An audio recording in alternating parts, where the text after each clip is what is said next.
जी अस्सलाम वालेकुम स्टूडेंट्स, कैसे हैं आप लोग? ठीक हैं स्टूडेंट्स। आज हम लोग जो टॉपिक डिस्कस करने जा रहे हैं वो नॉर्मल डिस्ट्रीब्यूशन का ही पार्ट 1 से आगे पार्ट 2 है। पार्ट 1 में हमने डिस्कस किया था कि नॉर्मल डिस्ट्रीब्यूशन में प्रोबेबिलिटी कैसे फाइंड आउट करते हैं। जब मीन और स्टैंडर्ड डेविएशन गिवन होते हैं तो हम क्या करते हैं कि पहले हम जी स्कोर फाइंड आउट कर लेते हैं और जी स्कोर से फिर हम प्रोबेबिलिटी फाइंड आउट कर सकते हैं। यानी हम क्या करते हैं कि एक्स में से मीन को माइनस करके स्टैंडर्ड डेविएशन पे डिवाइड कर देते हैं तो हमारे पास जी स्कोर आ जाता है और हम जी स्कोर को टेबल में जाकर उसकी प्रोबेबिलिटी नोट कर लेते हैं। तो ये हमने पार्ट 1 में डिस्कस किया था। अब हमारी आज पार्ट 2 की वीडियो है। इसमें हम क्या करेंगे, ये इन्वर्स प्रोबेबिलिटी हम इसमें निकालेंगे। इसमें इन्वर्स प्रोबेबिलिटी का क्वेश्चन है। इसमें हम क्या करेंगे, इसमें बेसिकली आपको प्रोबेबिलिटी दी होगी और आप उसकी मदद से एक्स की वैल्यू फाइंड आउट करेंगे। यानी हमने इस क्वेश्चन में प्रोबेबिलिटी फाइंड आउट नहीं करनी, हमने एक्स फाइंड आउट करना है। प्रोबेबिलिटी हमें क्वेश्चन में दी होगी। तो बहुत ही टेक्निकल कॉन्सेप्ट है, इसको समझना इतना आसान नहीं है। अगर आप पूरी वीडियो देखेंगे तो आपको इंशाल्लाह क्लियरली जो है वो समझ आ जाएगा। तो आज की वीडियो में हम बेसिकली इन्वर्स नॉर्मल डिस्ट्रीब्यूशन के क्वेश्चन को सॉल्व करेंगे, जिसमें प्रोबेबिलिटी गिवन होगी लेकिन हम एक्स की वैल्यू को फाइंड आउट करेंगे उस प्रोबेबिलिटी को बेस बना के।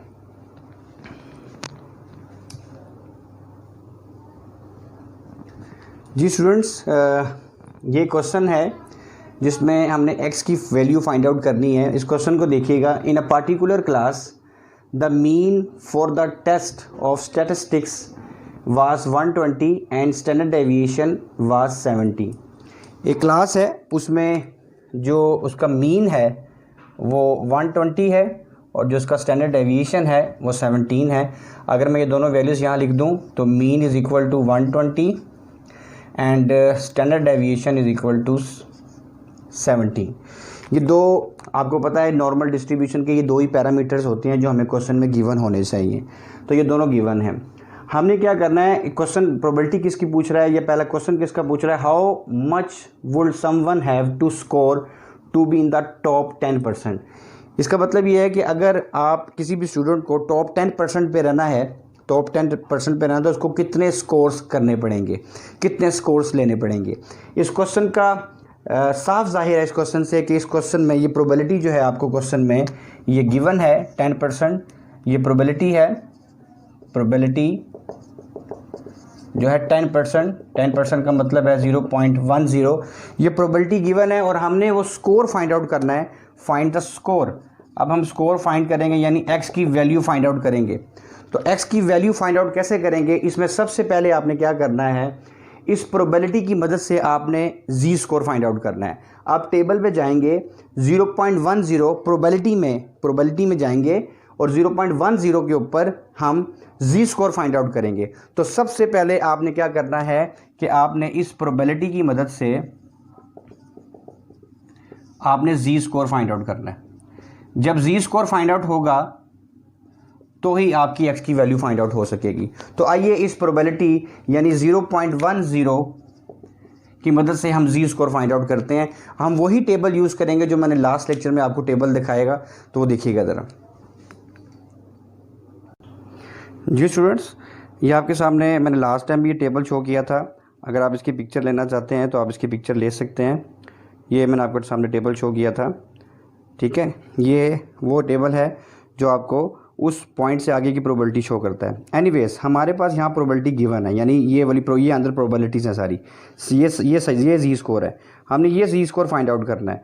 तो इस क्वेश्चन में प्रोबेबिलिटी 10% है, 0.10। अगर आप 0.10 को देखिए तो आपकी वो प्रोबेबिलिटी निकलेगी 0.10। ये देखिए, ये तकरीबन एग्जैक्टली ये वाला पॉइंट देखें तो ये प्रोबेबिलिटी फाइंड आउट हो रही है 0.10। अगर आप ये वाला पॉइंट देखें 0.1003 अप्रॉक्सीमेटली है। तो यहाँ पर जो जी की वैल्यू फाइंड आउट होगी, यहाँ पर जी की वैल्यू फाइंड आउट होगी 1.2 और ये वैल्यू आएगी 1.28। दोबारा देखिएगा, ये आपकी प्रोबेबिलिटी है 0.1003। तो यही प्रोबेबिलिटी हम लोगों को फाइंड आउट करनी है, यानी कि इसमें जी स्कोर फाइंड आउट करना है। तो इसमें जी स्कोर 1.2 आ रहा है और इसमें जो ऊपर कॉलम पे आ रहा है पूरी वैल्यू बनेगी 1.2 और 8। तो हमारे पास इस 0.10 प्रोबेबिलिटी में जो जी स्कोर की वैल्यू आ रही है 1.28। 1.28। मैं यहाँ पर आपको एरिया भी शो करवा देता हूँ कि बेसिकली यह एरिया कौन सा बनता है। देखें सेंटर में ऑब्वियसली 50%, अगर हम परसेंटेज की बात करें तो सेंटर में 50% होता है। तो ये बात कर रहे हैं टॉप 10% की। टॉप 10% ये होगा, टॉप 10%, यानी यहाँ पर 90% अगर ख़त्म होता है तो टॉप 10% ये होगा। हमें इसकी प्रोबेबिलिटी तो गिवन है, लेकिन आपने यहाँ पर हमने जी स्कोर फाइंड आउट कर लिया है। ये 1.28 मैंने आपको वीडियो में ये क्लियरली बता दिया कि टॉप 10% ये एरिया है और 1.28 हमने इसका जी स्कोर फाइंड आउट कर लिया है। स्टूडेंट यहाँ पर मैं एक आपको बात बता दूँ कि अक्सर बच्चे यहाँ गलती क्या करते हैं कि जी स्कोर के साथ अक्सर कभी पॉजिटिव लगाया जाता है, कभी नेगेटिव लगाया जाता है। ये जो 1.28 आया इसके साथ पॉजिटिव लगेगा या नेगेटिव लगेगा, ये बात ज़रा ध्यान से सुनिएगा। ये देखें, ये जो हमने लाइन लगाई है दिस वन, ये जो लाइन लगाई है हमने, ये लाइन जो है आपकी राइट साइड पे है, यानी इस 50% से इस हाफ से राइट साइड पे है। जब ये लाइन आपकी राइट साइड पे होगी तो हम पॉजिटिव का साइन लगाएंगे जी स्कोर के साथ। और अगर ये वाली लाइन आपकी जहाँ से आप ये स्टार्ट करेंगे, ये लाइन अगर आपकी यहाँ पर होगी यानी लेफ्ट साइड पे होगी, तो हम जी स्कोर जो भी फाइंड आउट करेंगे उसके साथ नेगेटिव लगाएंगे। एनीवेज ये राइट साइड पे है तो हम जी स्कोर के साथ पॉजिटिव का साइन लगाएंगे। फार्मूला आपको पता है, Z is equal to X minus mu divided by standard deviation. तो अगर इस फार्मूले से हम x की वैल्यू फाइंड आउट करें तो x का फार्मूला कुछ इस तरह बनेगा, ये देखिएगा, x is equal to mean plus z standard deviation. अगर आप ये देखें ना, स्टैंडर्ड डेविएशन को z से मल्टीप्लाई कर दें और ये मीन माइनस है, इधर आके प्लस हो जाएगा, तो x की इक्वेशन ये बन जाएगी। तो x को फाइंड आउट करने की इक्वेशन आप यहाँ से ड्राइव कर सकते हैं इस तरीके से। तो आइए इसमें पुट करते हैं।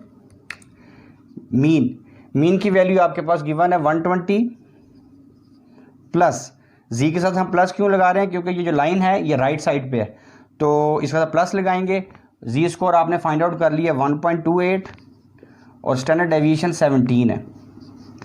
तो जब हम इसको सॉल्व करेंगे तो हमारे पास जो आंसर आएगा जी, तो हमारे पास जो आंसर आएगा वो इसको सॉल्व करके वो आ जाएगा 141.91। इसको अप्रॉक्सीमेटली अगर आप कर लें तो 142 मार्क्स चाहिए स्टूडेंट को, अगर वो टॉप 10% में आना चाहता है। कोई भी स्टूडेंट जो ये देखना चाहता है कि मुझे टॉप 10% में आना है तो हमें इसको 142 मार्क्स गेन करने पड़ेंगे। तो हमने क्या किया, हमें प्रोबेबिलिटी की मदद से x की वैल्यू फाइंड आउट कर ली है। आइए अब नेक्स्ट क्वेश्चन की तरफ मूव करते हैं। अभी हमने सिर्फ ये पहला क्वेश्चन कर लिया है, ये पहला क्वेश्चन हो गया है। अब हम सेकंड क्वेश्चन की तरफ मूव करते हैं। इसको देखते हैं कि इसको मैं रिमूव करता हूँ।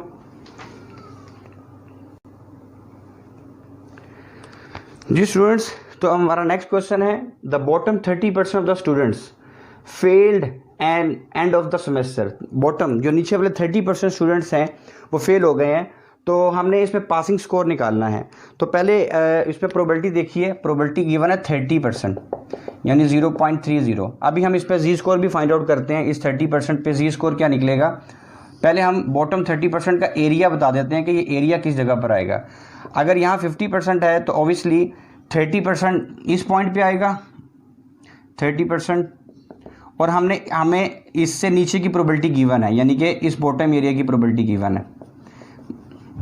ये बॉटम 30% है, बॉटम 30%। बॉटम 30% का मतलब होता है कि 30% से बिलो, ये इस एरिया की प्रोबेबिलिटी उसने हमें दे दी है 0.3। अब हमें इसका जी स्कोर फाइंड आउट करना है। तो आइए उसी टेबल पे दोबारा जाते हैं और 0.30 में जी स्कोर फाइंड आउट करेंगे। यहाँ पर एक बात मैं आपको बताता चलूँ कि अब ये देखिए, ये आपकी जो लाइन लगी है ये लेफ्ट साइड पे लगी है। अब आप जी स्कोर के साथ नेगेटिव का साइन पुट करेंगे। आइए देखते हैं। जी स्टूडेंट्स, ये टेबल आपके सामने है। हमने प्रोबेबिलिटी देखनी है 0.30। तो अगर आप 0.30 को देखिए तो 0.30 ये देखिए, और ये 0.3015 है, ये वैल्यू थोड़ी सी ज़्यादा है और ये से कम हो गई है। तो हम यहाँ पर वैल्यू दोनों ले लेंगे 0.5 और ये आ जाएगी 2 और 3। तो हम 0.5 और इस वैल्यू पे 2 कॉलम आ रहा है, तीसरा कॉलम आ रहा है, दोनों कॉलम्स हम ले सकते हैं। 0.5 2 भी ठीक है, 0.5 2 3 भी ठीक है। तो हम पूरी वैल्यू ले लेंगे 0.5 2 3। जी स्टूडेंट्स, ये हमने वैल्यू लिख ली 0.523 और इसके साथ देखिए मैंने माइनस लिखा है क्योंकि मैंने आपको बताया था कि जो आपका एरिया है वो लेफ़्ट साइड पे आ रहा है। तो ये लाइन देखिए, ये लाइन जो है इस वक्त लेफ़्ट साइड पे लगी हुई है, तो इस लाइन के बेस पे हम माइनस और पॉजिटिव डिसाइड करते हैं। अगर आप ये वाली लाइन जो है वो राइट साइड पे लगे तो पॉजिटिव लगाएंगे, अगर ये लेफ़्ट साइड पे लगेगी तो हम नेगेटिव का साइन लगाएंगे। तो आइए इस फार्मूले को पुट करते हैं।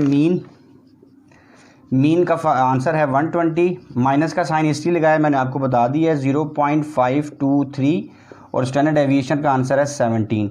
तो बहरहाल इसको जो हम सोल्व करेंगे तो फाइनली जो आपका आंसर आ जाएगा वो आ जाएगा 111.11, जिसको अप्रोक्सीमेटली आप 1111 भी कह सकते हैं और 112 भी कह सकते हैं। तो ये आपकी एक्स की वैल्यू फाइंड आउट होगी। इसका मतलब ये है कि अगर आपको पासिंग मार्क्स लेने हैं इस एग्ज़ाम के अंदर तो आपको 112 यानी 112 नंबर लेने पड़ेंगे, तभी जाकर आप जो है वो पास हो सकेंगे। तो हमने दूसरे क्वेश्चन में भी प्रोबेबिलिटी फाइंड आउट कर ली है कि इसमें 30% प्रोबेबिलिटी गिवन थी और हमने एक्स की वैल्यू फाइंड आउट कर ली है। जी स्टूडेंट्स, ये बहुत इंपॉर्टेंट क्वेश्चन है। Find the IQR। IQR का मतलब होता है inter quartile range. Inter quartile range, ये अक्सर बच्चों को प्रॉब्लम आती है इसके अंदर कि ये इंटर क्वार्टाइल रेंज कैसे निकालते हैं, यानी एक्स के लिए हमें इंटर क्वार्टाइल रेंज निकालनी है। इंटर क्वार्टाइल रेंज का वैसे नॉर्मली जो फार्मूला है IQR का वो है Q3 minus Q1। Q3 basically 75 percentile को बोलते हैं, P75 को कहते हैं, और Q1 जो है वो P25 को कहते हैं। तो इसका मतलब IQR का फार्मूला ये भी लिखा जा सकता है कि P75 में से अगर हम P25 को माइनस करें तो आपके पास IQR आ जाएगा। अब बिल्कुल ये वही क्वेश्चन बन चुका है कि हमें 75 परसेंटाइल पे एक्स की वैल्यू फाइंड आउट करनी है, हमें इस पे भी एक्स की वैल्यू फाइंड आउट करनी है और इस पे भी हमें x की वैल्यू फाइंड आउट करनी है। इसको हम x3 का नाम दे देते हैं, उसको हम x1 का नाम दे देते हैं। तो आइए हम P75 पे x3 की वैल्यू फाइंड करते हैं और P25 पे x1 की वैल्यू फाइंड आउट करेंगे। तो बिल्कुल वही प्रोसीजर है। अगर हम उस तरीके से ग्राफिकली समझा दें आपको, तो ये 75, ये आपका 50% है। P75 75 परसेंटाइल ऑब्वियसली इस साइड पे आएगा, इस साइड पे ये 75% है, इससे इस एरिया की P75 का मतलब होता है कि 0 से 75 तक एरिया आपको शेड करना पड़ेगा। तो अब ये देखिए ये एरिया शेड हो गया। अब ये वही बात है कि अब देखें लाइन मैंने कहाँ पर लगाई है, ये 50% से राइट साइड पे लगाई है। तो यहाँ पर हम जो जी स्कोर फाइंड आउट करेंगे वो हम पॉजिटिव पुट करेंगे। पॉजिटिव इसलिए क्योंकि ये लाइन जो है वो आपकी राइट साइड पे आई है। तो हम P75 मतलब 0.75 पे हम जी स्कोर देखेंगे कि जी स्कोर कितना है और उस जी स्कोर के साथ हम पॉजिटिव लगाएंगे। तो आइए 0.75 पे हम जी स्कोर फाइंड आउट करते हैं। जी स्टूडेंट्स, यहाँ पर एक बात आपको ऐड करता चलूँ कि जो मैं आपको टेबल दिखा रहा हूँ वो टेबल 50% से नीचे की प्रोबेबिलिटी शो कर रहा है, 50% से कम की प्रोबेबिलिटी दिखाएगा। तो फिर हम उसमें 0.75 कैसे देखेंगे? अगर आप दूसरा टेबल यूज़ कर लें तो उसमें 0.75 प्रोबेबिलिटी होगी, उसमें जी स्कोर फाइंड आउट कर सकते हैं। लेकिन यहाँ पर आज मैं आपको एक टेक्निकल बात बता दूँ कि अगर 75% पे जो जी स्कोर निकलेगा वही 25% पे भी जी स्कोर निकलेगा। यानी कि आप देखिए, यानी इन दोनों को मिला के 100% बन जाता है। जो 75% पे जी स्कोर होगा 25% पे भी जी स्कोर वही होगा। इसी तरह अगर प्रोबेबिलिटी है 60% तो 60% पे जो जी स्कोर निकलेगा 40% पे भी वही जी स्कोर निकलेगा, सेम जी स्कोर फाइंड आउट होंगे। ये आपको एक टेक्निकल बात मैंने समझा दी है कि अगर फॉर एग्जांपल 30% प्रोबेबिलिटी है तो 30% पे जो जी स्कोर होगा बाकी 70% रह गया, 70% पे भी जी स्कोर होगा वही सेम होगा। तो इसका मतलब ये है कि हम 0.75 तो अपने टेबल में नहीं देख सकते, जो हम एक ही टेबल को बेस बनाया हुआ है। तो हम 0.75 के बजाय 0.25 में प्रोबेबिलिटी में जो जी स्कोर देखेंगे वो सेम होगा, क्योंकि ये बात मैंने लॉजिक आपको समझा दी है कि 75% में जो जी स्कोर होगा और जो रिमेनिंग 25% है उसमें जो जी स्कोर होगा वो सेम होगा। तो हम 0.75 की बजाय हम 0.25 में जाकर प्रोबेबिलिटी देख लेते हैं और 0.75 की और 0.25 की प्रोबेबिलिटी जो उसका जी स्कोर है वो सेम होगा। जी स्टूडेंट्स, ये देखिए हमने अब 0.25 में बेसिकली जी स्कोर को ढूंढना है। तो 0.25 जो है आपका देखिएगा 0.2514, ये थोड़ी सी वैल्यू ज़्यादा है और ये अगली वैल्यू थोड़ी सी जो इससे क्या है कम है। तो चलिए इसी पॉइंट पे देख लेते हैं। तो इस पॉइंट पे जो आपकी वैल्यू आ रही है 0.6, ये जी स्कोर है 0.6 और 7, 0.678 कर लें तो 0.678 ये इसकी वैल्यू होगी। जी स्टूडेंट्स, तो आपने वैल्यू देखी है जी की 0.678, ये दोनों के लिए 75% प्रोबेबिलिटी के लिए भी यही जी स्कोर की वैल्यू रहेगी और 25% के लिए भी यही प्रोबेबिलिटी यही जी स्कोर रहेगा, क्योंकि मैंने अभी आपको बता दिया है कि 75% पे भी जी स्कोर वही होगा और 25% पे भी जी स्कोर वही होगा। तो अभी हमने चूँकि IQR फाइंड करना है P75 और P25 ये दोनों फाइंड आउट करने हैं। तो आइए इसमें पहले x3 कैसे निकलेगा। x3 का ये फार्मूला है वही मीन प्लस जी स्टैंडर्ड डेविएशन। मीन का आपको पता है आंसर, मीन का आंसर जो है इस क्वेश्चन के अंदर 120 है प्लस जी। देखें इसके साथ प्लस क्यों लगाया है, क्योंकि इसके साथ प्लस इसलिए लगाया क्योंकि ये लाइन देखें, ये लाइन आपकी राइट साइड पे है, राइट साइड पे, इसलिए इसके साथ प्लस लगाएंगे। तो जी का आंसर है आपके पास 0.678 और स्टैंडर्ड डेविएशन जो है वो 17 है। इसका भी आंसर निकाल लेते हैं। और अब ये देखें x1 जो कि हम P25 के लिए निकाल रहे हैं, ये हम P25 के लिए निकाल रहे हैं और ये हम P75 के लिए निकाल रहे हैं। तो 25% आपका यहाँ आता है, यहाँ तक आता है। तो ये 25 परसेंटाइल का मतलब है 25% से नीचे नीचे। तो अब आपकी लाइन देखें, ये लेफ़्ट साइड पे लगी है, इसलिए मैंने यहाँ पर साइन कौन सा लगाया है, नेगेटिव का साइन लगाया है। तो आइए इसको भी फाइंड आउट करते हैं। 120 माइनस जी स्कोर सेम रहेगा 0.678 और स्टैंडर्ड डेविएशन जो है वो भी सेम रहेगा। तो आइए इसको सोल्व कर लेते हैं।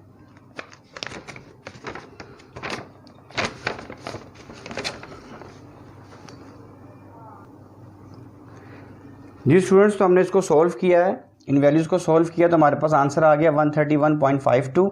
ये x3 की वैल्यू आ गई और ये आपके पास वैल्यू आ गई 108.47, ये x1 की आ गई। यानी P75 में जो x की वैल्यू आ रही है 131 है और P25 परसेंटाइल में जो x1 की वैल्यू आ रही है वो 108.47 है।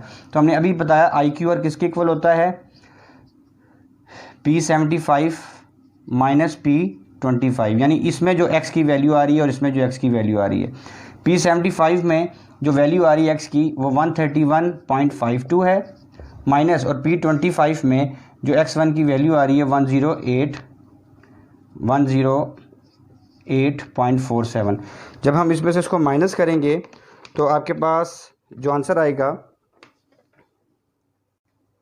जी स्टूडेंट्स, माइनस करके जो आंसर आया 131.52 में से 108.47 माइनस किया तो आपके पास जो आंसर आया 23.05। This is IQR interquartile range.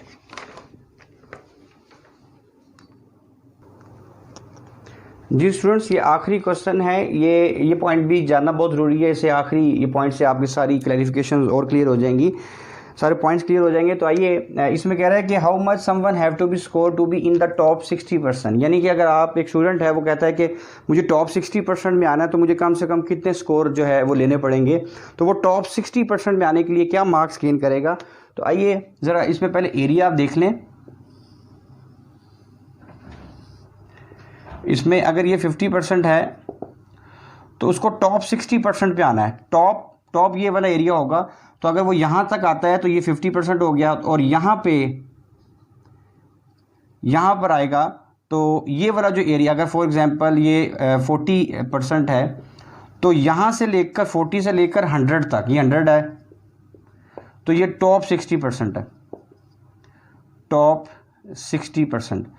तो ऑब्वियसली अब यहाँ से आप एरिया शेड करेंगे, उसको इस एरिया की प्रोबेबिलिटी जो है इसने हमें दी और इसमें हमें इस एरिया का जी स्कोर फाइंड आउट करना है। दोबारा बता रहा हूँ कि टॉप 60% ये कैसे होगा। अगर आप यहाँ तक लेते हैं तो ये टॉप 50% हो गया, ये टॉप 50% है, तो इसमें 10% जो है और ऐड कीजिए, या यहाँ तक 40% होगा तो ये 10% ये 10% ये और ये 50%, तो 10 और 50 60, टॉप 60% ये होगा। तो आप ये देखिए ये जो लाइन लग रही है आपकी, ये लाइन देखें लेफ़्ट साइड पे लग रही है, इस सेंटर से लेफ़्ट साइड पे लग रही है, तो हम जी स्कोर के साथ नेगेटिव का साइन लगाएंगे। तो आइए 60% यानी कि 0.60 पे हम जी स्कोर की वैल्यू फाइंड आउट करेंगे और इस जी स्कोर की वैल्यू के साथ हम माइनस का साइन लगाएंगे। तो आइए इसकी वैल्यू देखते हैं। जी स्टूडेंट्स, मैंने पहले आपको बताया था ये बात कि 60% इस टेबल में नहीं होगा क्योंकि ये 50% से नीचे की प्रोबेबिलिटी शो करता है। तो अभी मैंने क्लियरली आपको बात समझाई थी कि अगर 60% इसमें नहीं देख सकेंगे तो 60% पे भी जी स्कोर वही आएगा, जो रिमेनिंग 40% रह गया 40% पे भी जी स्कोर वही आएगा। तो आप 40% प्रोबेबिलिटी पे जी स्कोर देख लें। तो अब यहाँ 40% देखिए, ये देखिए 0.4013, ये तकरीबन 40% के करीब है। तो इस पे भी जी स्कोर वही होगा जो 60% पे जी स्कोर होगा। मैंने बताया था कि 60% पे भी जी स्कोर वही होगा और 40% पे भी जी स्कोर वही होगा। तो हम 40% पे देख लेते हैं। तो 0.2 और 0.256 जो है इसकी प्रोबेबिलिटी आ जाएगी।